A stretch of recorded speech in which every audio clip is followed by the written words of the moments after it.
hate each other. Yeah. We hate. I couldn't agree more.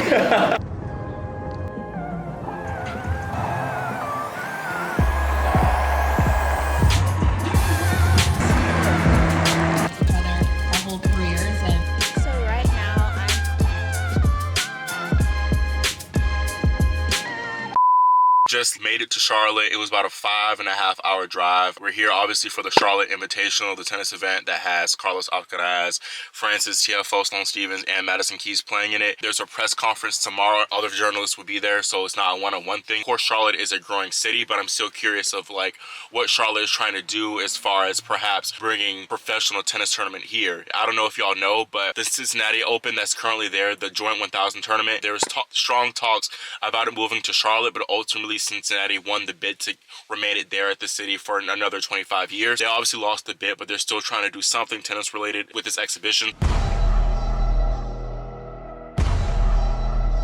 Had some very high highs and some not great lows. Overall, I think I had a very fun, solid season and looking forward to kind of taking that momentum into next year. I realize that I'm like the oldest person here and very ancient, but I have enjoyed just traveling and being on tour and competing, and I think that's the most important part for me. So I don't know how much longer I'm going to play, so just making sure that I enjoy it and having a good time. Well, this year has been challenging for me, but at the same time, yeah, it was challenging. I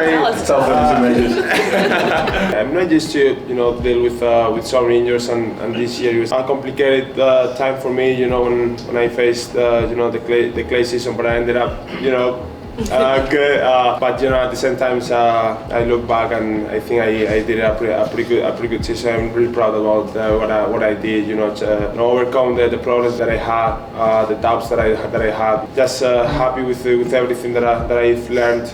This season, and hopefully in 2025 I'm try to copy or do even better season. Well, I hope you don't have a season like that. But no, I had a up and down season. Really happy with how it ended. I thought I had some great momentum towards the end. Not the end. It got a little hectic there, but overall, it's happy to be done this season and just trying to do a little bit better next year and see how it goes. You mentioned recently at the Garden Cup that you're on the Australian Open next year. You become, I believe, the youngest player to complete the career slam if you did win it. Would you say that winning the Melbourne next year is the biggest goal that you have for 2025? My goal every year is try to go as far as I can. In the Grand Slam, try to win a Grand Slam. Obviously, I miss Australian Open this year in 2025. I try to do a really good pre-season, just to be in a good shape and in a good rhythm to go to Australia with confidence, and I try to play a good tennis. And yeah, my main goal in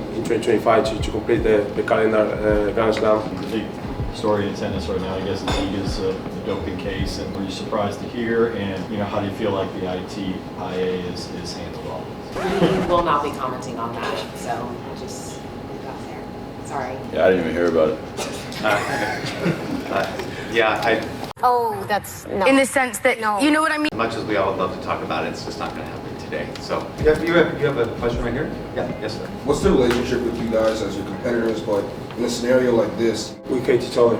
Yeah. We hate. I couldn't agree more. No, I ain't kidding. I mean, I said many times, he's a nice person. He's always happy, good vibes, around. So it's pretty cool to have him, in the tour to bring some good vibes sometimes. I mean, I think we have a really good relationship off the court. When we play each other on court, we have a huge respect for each other. So I think that's great for for tennis. Yeah, no, I mean, I agree. I think we've had some great battles. Obviously, we get along really well. He's a hell of a player.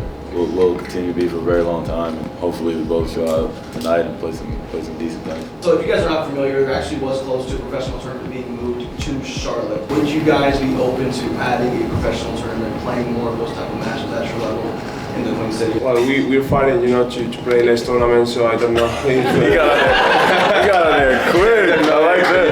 Adding more tournaments is gonna be good for calendar, but Carlos hates playing more than 3 weeks because he wins every tournament. So. Thank you. So just got off the press conference. It went well. I'm honestly satisfied. I was a little bit disappointed because I only got to ask one question that was directed towards Carlos, but I was able to get an interview with Andy Roddick. I didn't even know he was going to be there. So I just saw him hanging around there, and I just asked if I could interview him, and they set it up. So I really appreciate them for letting me speak with Andy. That was an awesome experience. I also spoke with this man who kind of looks like Joe Biden. His name is Danny Morrison, and he's the president of the Charlotte Sports Foundation, the organization who put this whole event together. I basically asked him why invest in a tennis event of this scale, and he said that Charlotte is a big tennis city, and the main mission was just to bring world-class tennis here. I also asked if there were any talks of a pro tournament coming to Charlotte in the near future, or if they were just going to try to stick to making this a yearly thing. He didn't have much to say on that, so yeah, I guess onto some match highlights. So the first match was the women's match between Sloane and Madi. Madi obviously had a stronger season, so many people expected her to come out and win this match. And it was honestly kind of competitive at first. There were a trade of breaks. In the first set, Madi won by a score of 7-5, but in the second set, she kind of ran away with it and showed her good form, and she came away with the win by a score of 7-5, 6-3. A couple of interesting things here. First, Madi used a blacked out racket and blacked out bag. She's normally with Wilson, but I feel like she might switch to a Yonex racket, so look out for that in the upcoming new season. And then also Sloane revealed that both her and Madi were trying out new service motions, so hopefully those will yield successful results, especially for my girl Sloane. The first match lasted about an hour 25 minutes, and around 8:35 both Carlos and Tiafoe walked out on court.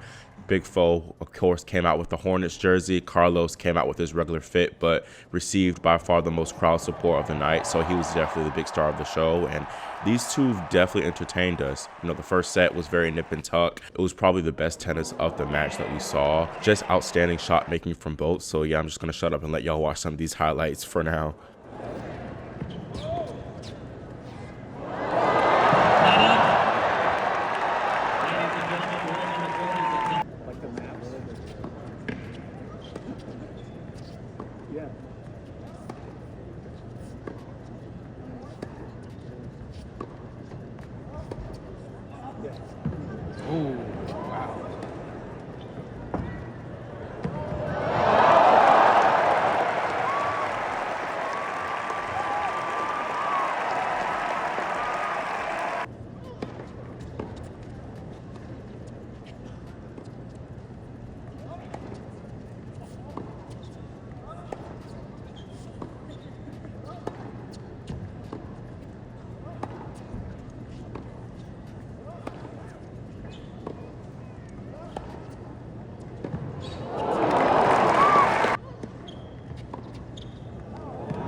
So at the end there, Carlos took advantage of some Tiafoe errors and broke at 5-all to then serve out the set in the following game. Tiafoe, as you can see here, went to go dap this fan up, and the fan, I think, definitely gave him some motivation because he came out much more solid in the second set, was really kind of firing on all cylinders, cut down on the unforced errors a lot, and it made a big difference in the scoreline, as y'all about to see.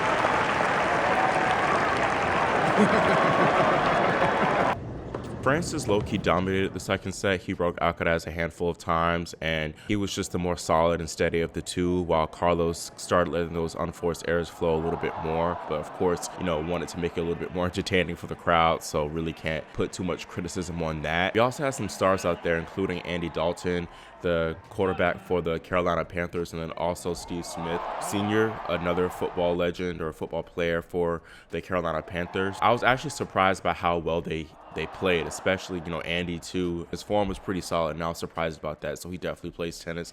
And then Steve Smith too, he has some solid strokes too. I wasn't expecting that. I was pleasantly surprised by both guys and how they did. Darius Garland, I'm not going to show him, but he was out there too. He plays for the Cavaliers. He was definitely the weakest link, but Andy and Steve definitely got something going there. The third set was a match tiebreak to 10, so first to 10 wins, and it wasn't the highest quality between these two. Definitely quite a few unforced errors in this one. Tiafoe started out the stronger of the two, taking advantage of Carlitos' still shakier play, but Big Foe, I may have had the nerves. He too started spraying in some unforced errors, and it was competitive towards the end.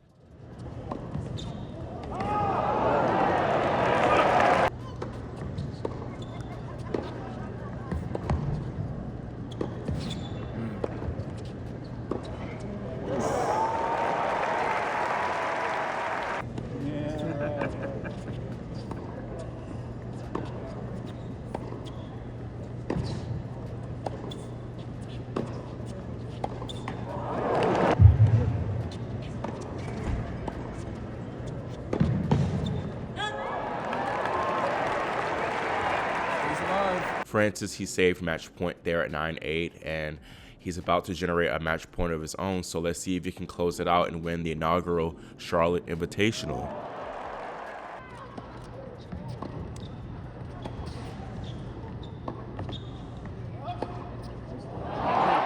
So Big Foe did take down Alcaraz. He won by a score of 5-7, 6-1, 11-9. Really entertaining match. Lasted about 2 hours. We ended up leaving around 10:25. Overall, the crowd was really hyped. It was about 16,000 people, 16,194 people in Spectrum Center. Definitely a great showing from all four players. Good morning, y'all. It's 10:18 right now. I didn't vlog much at all yesterday or last night. I didn't do many check-ins because I was honestly just so tired. The matches were good. The crowd was very entertained. So overall, I feel like it was a big success. Honestly, though, I feel like I really couldn't enjoy it because I kind of burnt myself out. I woke up at like 7 and didn't go to bed until 12 a.m. Honestly, probably later, and it was nonstop working. Like I didn't have a break. The only break I had was like driving from the press conference place to the mall to get some work done, and then from the mall to Spectrum Center, where I stayed from 2 to 10 something, so 8 hours. And the whole time I was in there, I was doing nothing but like editing, networking with other journalists, which was cool. You can't really just sit and enjoy the tennis when you're a reporter. You have to constantly, record stuff. You gotta look through your phone instead of actually immersing yourself in the matches sometimes. And I don't necessarily want to do that. Like I understand like it's important for me to get stuff for like my socials and grow my TikTok and Instagrams recording these matches. It just wasn't as enjoyable as I thought. Another cool part though, as some of y'all know, I interned for the Tennis Channel last summer, and they were in Charlotte producing the Charlotte Invitational, and he recognized me. He was like, "Hey, what's up, Christian?"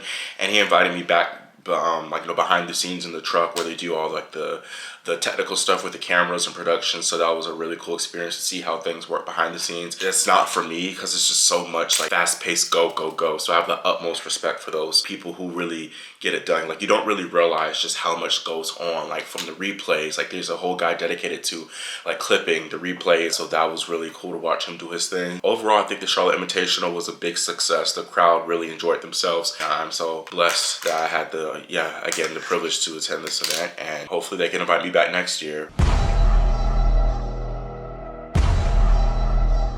This little vlog is a bit backwards, but this last part will focus on my first day in Charlotte on Thursday before the press conference and matches, where the Sports Foundation held a court refurbishing at LC Coleman Park. Sloane and Madi joined the celebration and did the ceremonial first serves. They also took some pics with the kids, and I ran into two people who actually recognized me from YouTube. Grant and Asia here asked to take a pic, and in return I interviewed them to get their perspective on the impact of this court renovation. How would things like this court refurbishing and then also having players like Sloane and Madi come out, how do you think it'll help impact the community as a whole? It's going to give tennis more exposure to those who maybe don't have access to, watch it on TV and things like that. So having something right in the community, right in the city of Charlotte, where the kids can come out and see Sloane Stephens and Madison Keys who are playing at the top level, I think it's going to be a huge inspiration for them and help them to get connected with the sport. I would say that the biggest part is you think of sports like basketball, football, track, all the sports that we usually do. It definitely exposes us to do more sports and to do more things that we can enjoy outside of those main sports we do. Tennis brings in communities very well, better than others in my opinion. So having exposure to tennis to the black community can be a big part for our future. The African American tennis community in Charlotte is really strong. We have a lot of people out here doing a lot of community work as we see today. Some of that community work is done through Black Tennis Connect, a nonprofit aimed at connecting and growing the sport, particularly among black people in Charlotte. Black Tennis Connect will also develop programming initiatives for this newly refurbished court. So we've been able to impact over 500 kids. We've even been able to impact kids internationally through that program, so it's been really cool. We also have another initiative called the Open Opportunity Initiative, which allows people to go and attend tennis tournaments for free or low cost, so that way they can see tennis and kind of inspire them from a different angle. Our plan here is to really focus on the kids in this community in West Charlotte, to be able to at least put a racket in their hand and expose them to the sport, whether that's just like a stress reliever for them or they fall in love and want to play full time. We'll be able to connect them to the right resources and the right programming for them. Black Tennis Connect has provided Grant and Asia with a stronger sense of community within the sport, positively impacting various aspects of their lives. I was able to really connect with the community, but not just that, really grow, help my game out. When you're at tournaments and stuff, you want to feel like you got your people there, right by your side. Tennis really has just helped me to make so many good life connections. I've met Grant through tennis and just so many amazing people that just support you with tennis, but also just succeeding in life. The one word I would have to say is discipline, because in tennis, each point, you have to think methodically, you have to do things that you've been doing in practice. Being disciplined about it and always staying in the game, it helped me outside of tennis because I was able to do that a lot. Just stay disciplined, knowing that you keep doing the steps to make you succeed at whatever you want to do. So that is it for that Charlotte Invitational vlog. It's kind of the first time I've ever done a vlog like this. It really wasn't a traditional vlog because I intertwined elements like the press conference, match highlights, and then of course that newsier aspect of the community event. So let me know what y'all think about it. I'm trying to get on my Morgan Riddle type-ish. I hopefully will be able to do more of these type of vlogs. If y'all like them, of course. I know it's very different, but I'll hopefully be able to do more types of these videos.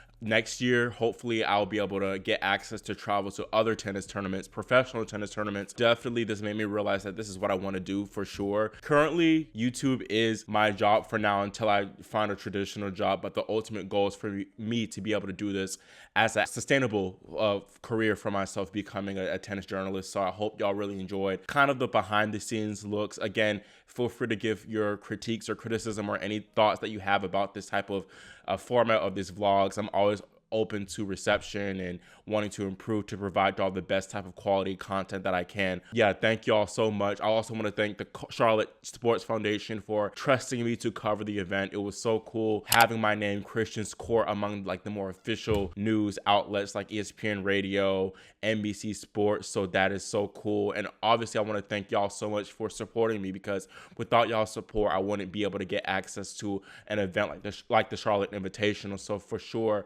I just thank y'all so much. Yeah, y'all know the drill. If you haven't subscribed yet, subscribe to the channel. Click that notification bell so you're notified whenever I post content. I have so much content I owe y'all, so stay tuned. You don't want to miss that. Yeah, I'll see y'all next time here on Christian's Court.